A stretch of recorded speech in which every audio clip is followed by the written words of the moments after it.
Hello everyone, आप सभी को आज के हिंदी के पाठ योजना में एक बार फिर से बहुत बहुत स्वागत है। आज की इस पाठ योजना में हम देखेंगे हिंदी विषय की पाठ योजना। तो पूरी वीडियो जरूर देखिए यदि आपको हिंदी विषय की पाठ योजना बनानी हो तो, ताकि जो भी मैं इसमें इन्फॉर्मेशन देता हूँ वो आप तक पहुँच जाए और आपको अच्छे से समझ में आ जाए। ठीक है। और वीडियो देखने के बाद यदि आपको लगे कि वीडियो अच्छी है तो लाइक ज़रूर करें। आपका एक लाइक ही मुझे मोटिवेशन देता है कि आपके लिए मैं और अच्छे अच्छे वीडियो ला सकूँ। यदि हमें किसी विषय का लेसन प्लान बनाना हो तो सबसे पहले हम लोग को जनरल इन्फॉर्मेशन फिल करनी होगी। अब जनरल इन्फॉर्मेशन में क्या क्या होती है देखते हैं। तो सबसे ऊपर आप देख सकते हैं हिंदी विषय की पाठ योजना संख्या 22 लिखी हुई है। यहाँ पर आपको पाठ योजना संख्या लिखनी होती है, जितनी भी संख्या आपके पाठ योजना की होगी। उसके बाद विद्यालय का नाम लिखेंगे। आप जिस विद्यालय में पढ़ाने के लिए जाएंगे उस विद्यालय का नाम लिखेंगे। उसके बाद छात्रोध्यापक अथवा छात्राध्यापिका का नाम लिखेंगे। यदि पुरुष होंगे तो छात्राध्यापक का नाम लिखेंगे और महिला होंगे तो छात्राध्यापिका का नाम लिखेंगे। ठीक है। उसके बाद कालांश मेंशन करेंगे। कालांश यानी कि पीरियड, आप जिस पीरियड में पढ़ाने के लिए जाएंगे उस पीरियड का यहाँ पर मेंशन करेंगे। उसके बाद है कक्षा है 7, विषय है हिंदी और आज का प्रकरण है आया बदलाव, जो कि JCERT बुक का एक चैप्टर है। उसके बाद लिखेंगे अवधि।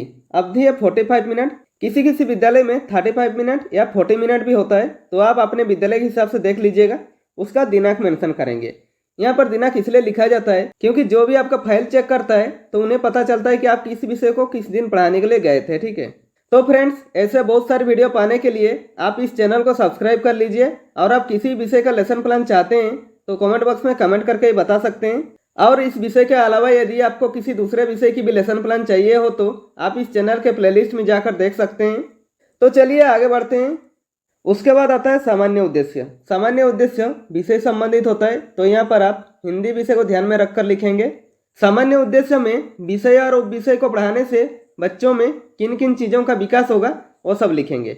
इसमें मिनिमम 4 से 5 पॉइंट लिख सकते हैं या मैक्सिमम 8 से 10 पॉइंट लिखा जा सकता है। तो देखिए, पहला पॉइंट है छात्रों को हिंदी विषय के प्रति रुचि उत्पन्न करना। दूसरा पॉइंट है छात्रों को कल्पना शक्ति का अवसर प्रदान करना। और तीसरा पॉइंट है छात्रों को शुद्ध उच्चारण के साथ कहानी पढ़ना सिखाना। ठीक है। और चौथा पॉइंट है छात्रों को हिंदी कहानी के माध्यम से उनका मानसिक विकास करना। ठीक है। उसके बाद आता है विशिष्ट उद्देश्य। विशिष्ट उद्देश्य कुछ ऐसे उद्देश्य जो टॉपिक से रिलेटेड उद्देश्य होता है, यानी कि जो मैं टॉपिक पढ़ा रहा हूँ उसको सीखने के बाद बच्चों में क्या क्या बिहेवियर चेंज आएंगे और किन किन चीज़ों का विकास होगा, वो हमारे विशिष्ट उद्देश्य के अंदर इंक्लूड होते हैं। इसमें मिनिमम आप 3 पॉइंट लिख सकते हैं या मैक्सिमम 4 से 5 पॉइंट लिख सकते हैं। ठीक है। तो देखिए, पहला पॉइंट है छात्र प्रेमलता अग्रवाल के जीवन में आए बदलाव को समझने में सक्षम होंगे। उसका दूसरा पॉइंट लिखेंगे छात्रों को इसके माध्यम से लेखिका के जीवनी से परिचित कर सकेंगे। ठीक है। और तीसरा पॉइंट है छात्र शीर्षक की सार्थकता को समझ पाने में सक्षम होंगे। उसके बाद लिखेंगे शिक्षण विधि। शिक्षण विधि यानी कि टीचिंग मेथड। इसमें शिक्षक कौन कौन सा शिक्षण विधि प्रयोग कर पढ़ा रहे हैं वो यहाँ पे मेंशन करना होता है। तो देखिए, व्याख्यान विधि और प्रश्नोत्तर विधि। ठीक है। उसके बाद लिखेंगे शिक्षण सामग्री। इसे आप शिक्षण सहायक सामग्री भी लिख सकते हैं। इनमें वो सभी सामग्री आते हैं जो शिक्षक पूरे कक्षा यानी पूरे 45 मिनट पढ़ाने में प्रयोग करता है, जैसे कि देखिए चौक, डस्टर, चार्ट पेपर, श्यामपट्ट इत्यादि। ठीक है। उसके बाद लिखेंगे पूर्व ज्ञान। इसमें क्या लिखा हुआ है देखिए, बच्चे मनुष्य के जीवन में मूलभूत आवश्यकताओं की जानकारी रखते हैं। ठीक है। उसके बाद आता है प्रस्तावना। प्रस्तावना प्रश्न जो है किसी भी लेसन प्लान का इम्पोर्टेंट हेडिंग कहा जाता है, क्योंकि प्रस्तावना प्रश्न बनाने में छात्रों को सबसे ज़्यादा दिक्कतें आती है। इसमें आपको कुछ बातों में ध्यान रखना होगा, जिसको यदि आप ध्यान रखते हैं तो आपका प्रस्तावना प्रश्न जो है आसानी से बन जाएगा। ठीक है। तो इसका फॉर्मेट कैसे होता है देखते हैं। इसका फॉर्मेट जो है 3 कॉलम से बनता है। पहला कॉलम में लिखेंगे क्रम संख्या, दूसरा कॉलम में लिखेंगे छात्राध्यापक क्रियाकलाप या छात्राध्यापिका क्रियाकलाप, उसका तीसरा कॉलम में लिखेंगे छात्र छात्रा क्रियाकलाप। ठीक है। इसमें मिनिमम आप 3 प्रश्न पूछकर प्रकरण निकाल सकते हैं या मैक्सिमम 5 से 6 प्रश्न पूछकर प्रकरण निकाल सकते हैं। ठीक है। इसमें जो है क्रिस क्रॉस मेथड का प्रयोग करेंगे, यानी कि छात्राध्यापक के प्रश्न करने पर जो छात्र छात्रा उत्तर देंगे उसी उत्तर से छात्राध्यापक पुनः प्रश्न करेंगे। तो देखिए, यहाँ पर आपको और अच्छे से समझ में आएगा। तो क्रम संख्या में 1 लिखेंगे। तो देखिए, छात्राध्यापक पहला प्रश्न करते हैं, पृथ्वी पर सबसे जागरूक प्राणी कौन है। तो छात्र छात्र क्या उत्तर देंगे, उत्तर देते हैं मनुष्य। ठीक है, यहाँ पर देखिए छात्र छात्र क्या उत्तर दिए, मनुष्य।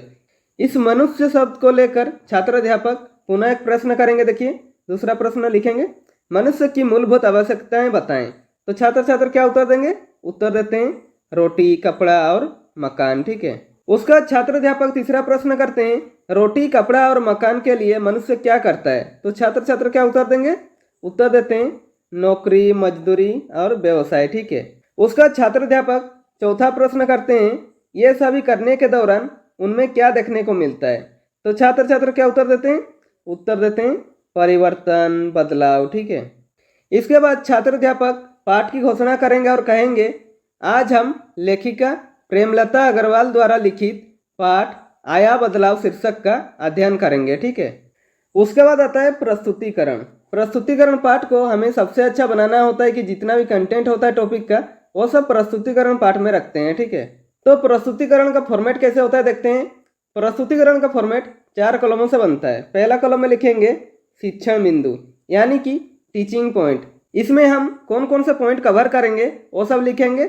उसका दूसरा कॉलम में लिखेंगे छात्र अध्यापक क्रियाकलाप अथवा छात्र अध्यापिका क्रियाकलाप, यानी कि क्लासरूम में टीचर क्या क्या एक्टिविटी करने वो सब लिखेंगे। और तीसरा कॉलम में लिखेंगे छात्र छात्रा क्रियाकलाप और चौथा कॉलम में लिखेंगे श्यामपट्ट कार्य। ठीक है, उसके बाद शिक्षण बिंदु पर लिखेंगे लेखिका का जीवन परिचय। ठीक है, और इसके बारे में छात्र अध्यापक जो बताएंगे वो छात्र अध्यापक क्रियाकलाप पर लिखेंगे। तो देखिए क्या बताते हैं, प्रेमलता अग्रवाल का जन्म 1965 ईस्वी में हुआ था।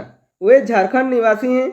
वे 29,029 फीट की ऊंचाई पर चढ़ने वाली पहली भारतीय महिला थी जो पर्वतारोही बछेंद्री पाल के मार्गदर्शन में 48 साल की उम्र में माउंट एवरेस्ट को छूने वाली वे भारत की सबसे अधिक उम्र की पहली पर्वतारोही बनी। ठीक है, उनकी उपलब्धियों के लिए भारत सरकार द्वारा उन्हें पद्मश्री सम्मान से सम्मानित किया गया। उसका छात्र छात्रा क्रियाकलाप पर लिखेंगे, छात्र छात्रा ध्यानपूर्वक सुनेंगे और श्यामपट्ट कार्य पर पढ़ाते हुए शॉर्ट में लिख दीजिएगा ताकि जो बच्चे ध्यान से सुन नहीं रहे उन्हें भी अच्छे से समझ में आ जाए। तो लिखेंगे पहला पॉइंट, प्रेमलता अग्रवाल का जन्म 1965 ईस्वी में हुआ था। उसका दूसरा पॉइंट लिखेंगे वे झारखंड निवासी हैं। उसका तीसरा पॉइंट में लिखेंगे वे 48 साल की उम्र में माउंट एवरेस्ट को छूने वाली भारत की सबसे अधिक उम्र की पहली पर्वतारोही बनी। ठीक है, उसके बाद लिखेंगे उनकी उपलब्धियों के लिए उन्हें पद्मश्री सम्मान से सम्मानित किया गया। ठीक है, उसके बाद आता है बोधात्मक प्रश्न। इसमें छात्र अध्यापक बच्चों जो पढ़ा रहे हैं बच्चों को कितनी समझ में आ रहा है ये जानने के लिए बीच बीच में एक या दो प्रश्न करते हैं। तो देखिए पहला प्रश्न करते हैं, प्रेमलता अग्रवाल का जन्म कब हुआ था। तो छात्र छात्र क्या उत्तर देते हैं, उत्तर देते हैं 1965 ईस्वी को हुआ था। ठीक है, उसका छात्र अध्यापक दूसरा प्रश्न करते हैं, प्रेमलता अग्रवाल को उनकी उपलब्धियों के लिए भारत सरकार द्वारा उन्हें कौन सा सम्मान से सम्मानित किया गया। तो छात्र छात्रा इसका क्या उत्तर देते हैं, उत्तर देते हैं पद्मश्री सम्मान से सम्मानित किया गया। ठीक है, उसका शिक्षण बिंदु पर लिखेंगे आया बदलाव शीर्षक का सारांश और इसके बारे में छात्र अध्यापक जो बताएंगे वो छात्र अध्यापक क्रियाकलाप पर लिखेंगे। ठीक है, तो देखिए छात्र अध्यापक क्या बताते हैं, आया बदलाव शीर्षक पाठ आत्मकथा है। इसकी लेखिका प्रेमलता अग्रवाल झारखंड निवासी हैं।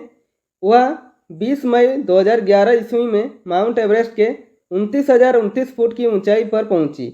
इस ऊंचाई पर 48 वर्ष की अवस्था में पहुंचने वाली वह भारत की प्रथम महिला थी। वह गृहिणी थी, अपने अंदर की क्षमता का 100% इस्तेमाल किया तथा लक्ष्य को आसान बनाया। ठीक है, अदम्य साहस की प्रतिमूर्ति लेखिका के जीवन में एक कैंप के दौरान बदलाव आया। यह बदलाव समाज के लिए प्रेरणादायक साबित हुआ। ठीक है, उसके बाद छात्र छात्रा क्रियाकलाप पर लिखेंगे, छात्र छात्रा ध्यानपूर्वक सुनेंगे तथा समझेंगे। और श्यामपट्ट कार्य पर छात्र अध्यापक क्रियाकलाप पर जो लिखा जाता है उसे श्यामपट्ट कार्य पर भी लिखेंगे। तो हेडिंग देंगे आया बदलाव शीर्षक का सारांश और इसमें लिखेंगे आया बदलाव शीर्षक पाठ आत्मकथा है। इसकी लेखिका प्रेमलता अग्रवाल झारखंड निवासी हैं। वह 20 मई 2011 ईस्वी में माउंट एवरेस्ट के 29,029 फुट की ऊंचाई पर पहुंची। इस ऊंचाई पर 48 वर्ष की अवस्था में पहुंचने वाली वह भारत की प्रथम महिला थी। ठीक है, पाठ के सारांश के बाद इस कहानी का पहला पारा शिक्षण बिंदु पर लिखेंगे। तो देखिए क्या लिखा हुआ है, उत्तरकाशी का बेसिक एडवेंचर ... जिन्हें मैं खुद भी समझ रही थी। और इस पारा में छात्र अध्यापक समझाते हुए जो भी बताएंगे वो छात्र अध्यापक क्रियाकलाप पर लिखेंगे। तो देखिए क्या बताते हैं। प्रेमलता अग्रवाल जी उत्तरकाशी का बेसिक एडवेंचर कोर्स करने के बाद ग्रेड ए से उत्तीर्ण होकर जमशेदपुर जो कि झारखंड में है वहाँ पर लौटी। ठीक है, उसके उनके अंदर क्या बदलाव हुए यह लेखिका के व्यवहार से समझ सकते थे। अर्थात लेखिका प्रेमलता अग्रवाल अपना काम स्वयं करना सीख चुकी थी, वह किसी पर अब आश्रित नहीं रही। ठीक है, उसके बाद छात्र छात्रा क्रियाकलाप पर लिखेंगे। छात्र छात्रा ध्यानपूर्वक सुनेंगे तथा समझेंगे।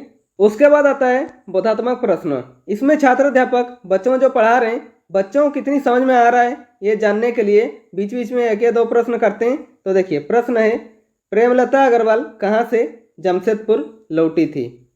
तो छात्र छात्र क्या उत्तर देते हैं? उत्तर देते हैं उत्तरकाशी से लौटी थी। ठीक है, उसके बाद शिक्षण बिंदु पर दूसरा पारा लिखेंगे। मैं बार बार खुद से ... मैं बता नहीं पा रही हूँ। और दूसरा पारा समझाते हुए छात्र अध्यापक जो बताएंगे वो छात्र अध्यापक क्रियाकलाप पर लिखेंगे। तो देखिए क्या बताते हैं। प्रेमलता अग्रवाल जी आगे कहती हैं कि क्या एक कैंप ने उन्हें इतना बदल दिया? उन्हें यह बात यकीन करना मुश्किल था। वे पुराने दिनों को याद करते हैं कि कैसे वे डर डर कर थोड़ी हिम्मत जुटाकर जमशेदपुर से उत्तरकाशी पहुंचे थे और जब वे वापस जमशेदपुर लौट रहे हैं तो उनमें कितना बदलाव आया है। एक कैंप ने उन्हें इतना बदल दिया, इस बात को यकीन नहीं कर पा रही थी। कैंप से वापस लौटने पर उनके जीवन के प्रति नजरिए तथा रहन सहन को बदल दिया। अब वह प्रकृति के बहुत करीब से महसूस करने लगी थी। जीवन के प्रति उनकी सोच में भी बहुत अधिक परिवर्तन आया। अपने अंदर की अच्छाइयों और बुराइयों से भी परिचय हुआ। ठीक है, उसके बाद छात्र छात्रा क्रियाकलाप पर लिखेंगे।